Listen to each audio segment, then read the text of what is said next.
Assalamualaikum warahmatullahi wabarakatuh. Pemirsa di mana saja Anda berada, selamat berjumpa kembali dengan channel YouTube Insan Dongeng.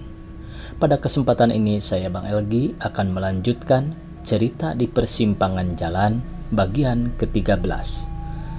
Terima kasih kepada semua subscriber yang selalu setia mengikuti. Semoga kita semua berada dalam lindungan Allah Subhanahu wa Ta'ala. Selamat mendengarkan. Kami agak lupa, Yulia pura-pura. Baiklah, tidak apa. Yang pokok kita sudah berkenalan pada hari ini. Mudah-mudahan perkenalan ini tidak mengganggu saudara Salman, kata Mahila. Oh, tidak, reaksi Salman. Dan ya, kemana bekas pelaut itu dan istrinya? Mahila bertanya kepada Yulia. Sejak tadi pagi pukul 6 sudah berjalan-jalan. Mereka pergi sebelum kami bangun, Yulia menjelaskan. Sayang sekali, saya ingin sekali menjumpai dia. Ada perlu penting? Ah, tidak, biasa ngomong-ngomong. Dan apa rencana saudara-saudara? Belum tahu, Salman menjawab. Saya ingin menemani saudara-saudara hari ini. Mahila menyatakan keinginannya. Tapi kemana? Saya usulkan jalan-jalan menyusuri pantai atau menjelajahi hutan-hutan. Saya setuju menjelajahi hutan-hutan karena kita akan sampai ke tempat saudara Mahila, potong Yulia cepat. Mahila tersentak mendengar keinginan Yulia. Dia kelihatan bingung. Selama ini dia selalu mengatakan bahwa dia berada di sekitar hutan ini. Tapi bila ditanya di mana tepatnya, dia selalu mengelak. Dia masih belum mau menjawab. Yulia dan Pijri terus memperhatikan sikapnya sambil menunggu jawaban. Setuju, kita ke tempat saudara, desak Yulia. Tadi saya tidak mengatakan ke tempat saya, tapi menjelajahi hutan-hutan. Mahila mengelak. Tapi apa salahnya? Bukan tujuan kita adalah hutan-hutan. Karena di hutanlah tempat saudara. Siapa mengatakan? Saudara sendiri, kata Yulia. Saya tidak mengatakan tempat, tapi sekitar pila. Itulah yang selalu saya katakan. Mahila terus mengelak. Saudara Mahila, maaf, potong Salman. Saya orang yang tidak tahu persoalan. Saya tidak bisa menangkap apa maksud saudara berdua, kata Salman lagi. Sekarang saya berada di sini dengan wujud senyata-nyatanya, tidak di tempat lain seperti dimaksudkan Yulia. Jadi untuk apa kita bicara tentang sesuatu yang tidak berwujud? Kalau kita bicara tentang sesuatu tempat harus konkret, seperti pila ini umpamanya. Ini pila, ini suatu wujud, lain tidak. Sedang tempat saya, suatu fata morgana yang tidak dapat dijangkau oleh panca indera. Mahila mulai main dengan kata-kata. Maksud saudara tidak mempunyai tempat? Saya tidak berbicara demikian. Jadi, desak Salman. Saya tinggal di sekitar pila ini. Saya tidak bisa mengatakan lain. Payah saya mengikuti logika saudara. Salman agak sinis. Karena itu kita jangan pakai logika, pakai akal yang kurang waras. Salman sinis lagi. Jangan cepat tersinggung anak muda. Saya cuma ingin mengajak saudara ngomong-ngomong yang tidak serius, sambil mencoba ketangkasan pikiran masing-masing. Dan bagaimana dengan rencana kita? Potong Yulia cepat. Kali ini kita menyusur pantai saja, usul Pijri. Saudara-saudara saja yang pergi. Tiba-tiba Mahila merubah pikiran. Loh, kenapa? Tidak kenapa-napa. Tapi tadi saudara berjanji, Salman mengingatkan. Tidak mutlak. Tidak mutlak bagaimana? Tadi saya cuma menyatakan keinginan, bukan janji. Mahila mengelak lagi. Tapi kami minta saudara ikut kali ini saja, pinta Yulia. Kalau Yulia yang minta, saya bersedia. Mahila menyerah. Dia agak aneh selama dia datang ke Pila belum pernah mau ikut makan, tapi karena Yulia yang mengajak dia mau. Begitu pula pada acara jalan-jalan ini. Bila diperhatikan sungguh-sungguh keempat mereka kontras sekali, Salman, Yulia, dan Pijri dengan pakaian tamasya yang cukup menyolok warnanya. Tidak sepadan dengan warna alam sekelilingnya, mereka seperti suatu benda asing yang diletakkan secara paksa di tengah-tengah keluasan alam. Itu dengan alam apalagi dengan Mahila tidak bisa dipadankan, terlalu menyolok perbedaannya. Mahila cuma bisa dipadankan dengan warna tanah dan pasir pantai yang mereka injak. Warna Mahila dengan warna alam sekitar sepintas lalu seakan berpadu satu. Mungkin inilah yang dicarinya dalam pengasingan dirinya di sini, bersatu dengan alam, tanah, binatang, dan tumbuh-tumbuhan sebagai satu kesatuan yang tidak dipisahkan. Mereka terus berjalan menyusuri pantai tanpa tujuan, tanpa bicara. Salman ingin sekali berbicara dengan Mahila karena dia menduga ada sesuatu yang terpendam dalam hati orang ini. Ada masalah yang disembunyikannya. Salman ingin berpisah dengan Yulia dan Pijri, kemudian mengajak Mahila berdua saja. Dengan berempat mata, barangkali Mahila mau berbicara terus terang tentang dirinya, tapi kesempatan itu nampaknya masih tertutup. Bung Mahila tentu kenal benar dengan daerah sekitar ini. Salman membuka percakapan. Karena mempunyai kecenderungan, jawab Mahila tangkas. Kecenderungan bagaimana? Bahwa di sini kelak akan dibangun pila-pila. Membangun pila bukan kecenderungan, kata Salman datar. Tapi akan jadi kenyataan. Pohon-pohon yang rimbun di sekitar ini kelak akan ditebang, kemudian di atasnya dibangun pila-pila. Mengapa saya katakan suatu kecenderungan? Karena yang akan menguasai daerah-daerah dan pila-pila itu kelak hanyalah satu orang atau satu keluarga. Dengan kekuasaan uang, daerah ini dapat dibeli. Itulah kecenderungan. Menguasai tanah tanpa batas adalah kecenderungan pada saat ini. Saya mengerti sekarang, tapi kenapa saudara mengambil kesimpulan demikian? Tanya Salman. Baiklah, tapi aneh benar, kenapa saudara mengasingkan diri di sini? Baiklah. Saya tidak akan menjawab, karena saudara sendiri tahu persoalannya, lahak Mahila. Baiklah, tapi aneh benar, kenapa saudara mengasingkan diri di sini? Karena kecenderungan-kecenderungan tadi. Salman memancing. Tidak ada hubungannya. Barangkali saudara mau mengadakan suatu protes, karena itu tidak mau pergi dari sini, duga Salman. Protes pada siapa? Pada orang yang mau menguasai daerah ini tanpa batas. Saudara mau memancing saya untuk memberikan pendapat? Ya, kalau saudara punya pendapat, sahut Salman. Saya tidak punya pendapat. Jadi, kenapa saudara mengasingkan diri di sini? Tidak ada hubungannya dengan apakah saya punya pendapat atau tidak, jawab Mahila tangkas. Jadi, apa tujuan saudara sesungguhnya? Tidak ada, hanya suatu keasikan dengan alam. Selama ini dapat memuaskan saudara. Saudara lihat sendiri, saya segar bugar, walaupun kelihatan kumal tak pernah mandi, kata Mahila tegas. Mengagumkan sekali. Jangan berbicara demikian, nanti saya tergoda. Maksudnya, nanti saudara meninggalkan tempat ini? Sesungguhnya tak ada kekuatan apapun yang melarang saya kalau saya mau.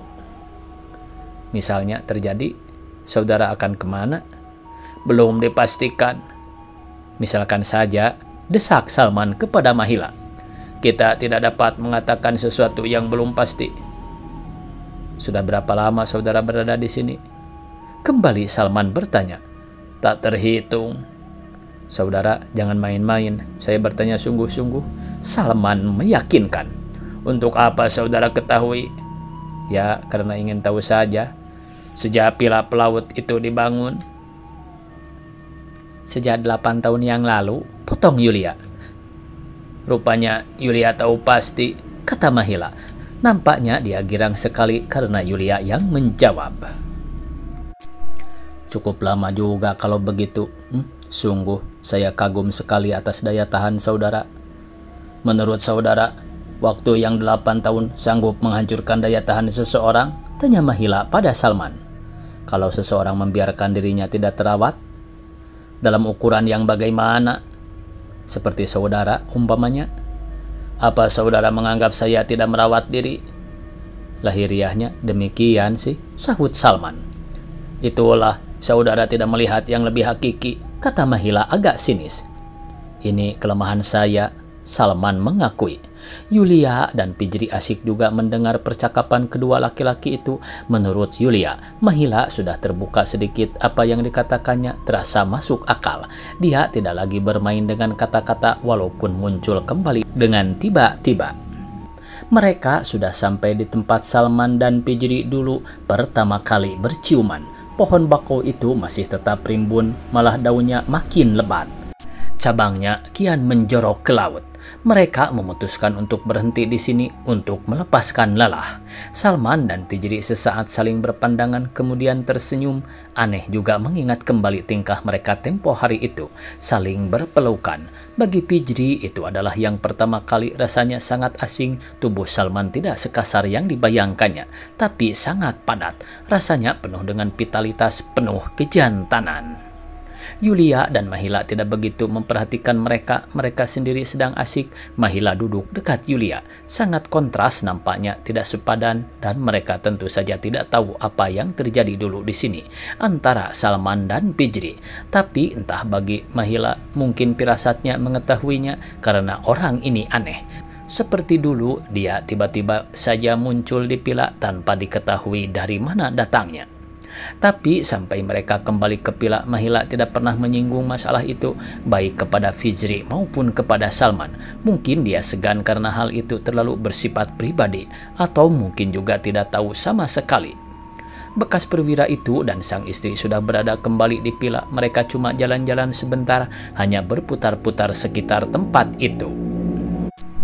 Bekas perwira itu dan sang istri agak heran melihat ada Mahila di antara kedua anak gadisnya dan Salman. Dia sangat senang karena Mahila suka menemani mereka. Pernyataan perwira itu disambut dengan rasa kikuk oleh Mahila. Dia tidak biasa dengan basa-basi demikian. Mahila menolak ketika diajak untuk ikut makan siang dan terus berada di pila sampai sore. Dia mau pergi, katanya. Sambil mengucapkan kalimat itu, dia terus pergi menuju pintu gerbang. Salman memperhatikannya dengan rasa heran. Dari belakang, orang itu cukup anggun seperti figur Kristus yang pernah dia lihat dalam film.